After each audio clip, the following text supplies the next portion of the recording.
আজ আপনাদেরকে দেখাবো একটি অঙ্কর সমাধান। একটি সংখ্যা 742 থেকে যত বড়, 830 থেকে তত ছোট সংখ্যাটি কত? সমাধান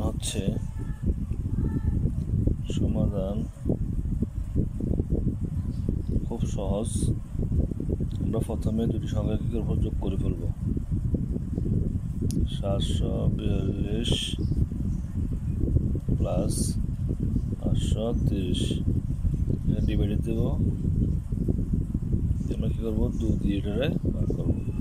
এখানে যদি আমরা 742 830 যদি আমরা যোগ করি তা হচ্ছে 1572।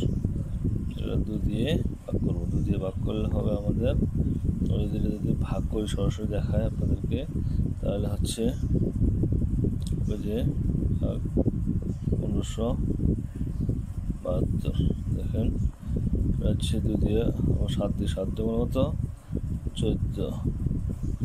তারপর হচ্ছে 1 না 7, আবার কত হবে? 8 দুগুণে 16। এবার হচ্ছে 1 2 12, তাহলে 6 দুগুণে 12। আমাদের অঙ্কটা মিলে গেছে, ঠিক আছে। তাহলে আমাদের ফলটা হচ্ছে কি? 886। এটা হচ্ছে আমাদের অ্যান্সার। ধন্যবাদ বন্ধুরা। আর অবশ্যই ভিডিওকে শেয়ার করে লাইক করে সবাইকে জানিয়ে দিন।